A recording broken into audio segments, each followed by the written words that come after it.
hogaamiye hore maamulka koonfur galbeed Cabdicasiis Xasan Maxamed Laftagareen ayaa beeniyay warar maalmihii la soo dhaafay si weyn baraha bulshada lagu baahiyay kuwaas oo sheegay inuu galay dib u heshiisiin siyaasadeed ama isafgar horaac ah kaas oo la galay dowladda federaalka Soomaaliya.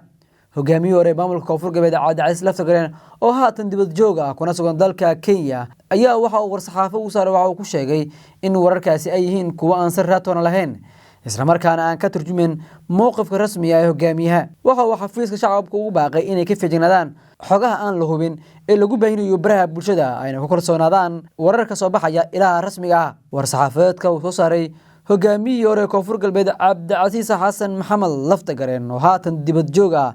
ayaa waxa uu qornaa sida tan: maanta oo taariikhdu tahay 27 Juun 2026 xafiiska madaxweynaha dowlad goboleedka koonfur galbeed Soomaaliya Cabdicasiis Laftagareen waxa uu si cad u beeninayaa wararka lagu faafiyay baraha bulshada ee sheegaya inuu jiro qorshe ama barnaamij dib u heshiisiin ah oo la qorsheynayay ama la filinayo. sidoo kale wararkaasi waa kuwa aan sir raatoon lahayn waana dacaayado iyo xog marin haabin ah oo loogu talagalay in lagu jahwareeriyo shacabka laguna wiiqo kalsoonida ay ku qabaan hay'adaha dowladda koonfur galbeed. sidoo kale wararkaasi kama turjumayaan xaqiiqada dhabta ah ee ka jirta deegaanada dowlad goboleedka koonfur galbeed Soomaaliya. sidoo kale war-saxaafadeedka ayaa waxa lagu yiri waxaan shacabka ugu baaqayaa inay ka feejignaadaan wararka aan la hubin saxnimadooda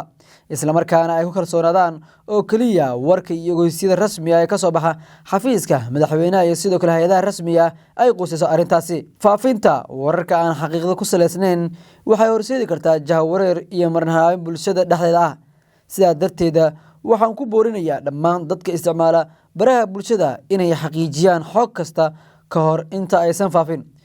war-saxaafadeedka ayaa sidoo kale waxa lagu yiri dowladda koonfur galbeed waxa ay mar kale xaqiijinaysaa in ciidamada booliska gaarka ah ee dowladda koonfur galbeed Soomaaliya ay sii wadi doonaan gudashada waajibaadkooda dastuuriga ah ee ilaalinta hogaamiyaha difaaca shacabka, sugidda xasiloonida iyo dib u soo celinta nabadda dhammaan deegaanada dowladda koonfur galbeed. howlgallada lagu sugayo amniga waxa ay u socdaan si waafaqsan sharciga iyadoo mudnaanta koowaad la siinayo badbaadada shacabka rayidka ah. sidoo kale war-saxaafadeedka ayaa waxa lagu soo gabagabeeyay ugu dambeyn dowladda koonfur galbeed waxay mar kale cadeynaysaa in wararka lagu faafiyay baraha bulshada arrintaasi ay yihiin kuwa been abuur ah isla markaana aysan jirin wax qorshe ama barnaamij dib u heshiisiin ah oo ku saleysan sheegashooyinkaasi.